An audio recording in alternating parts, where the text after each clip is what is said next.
నిన్ను పిలిచిన దేవుడు నమ్మదగినవాడు, శోధనలో నిన్ను విడిచిపెట్టిపోడు. కంటి పాపల తోడుండి నిన్ను కాచుకుంటాడు, కన్న తండ్రిలా తోడుండి నిన్ను ఆదుకుంటాడు.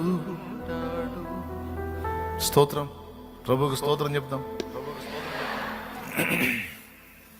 కాబట్టి ప్రియులారా, మొదటి మాట, భక్తి పరులారా, శ్రమానుభవంలో ప్రయాణం చేస్తున్నారా?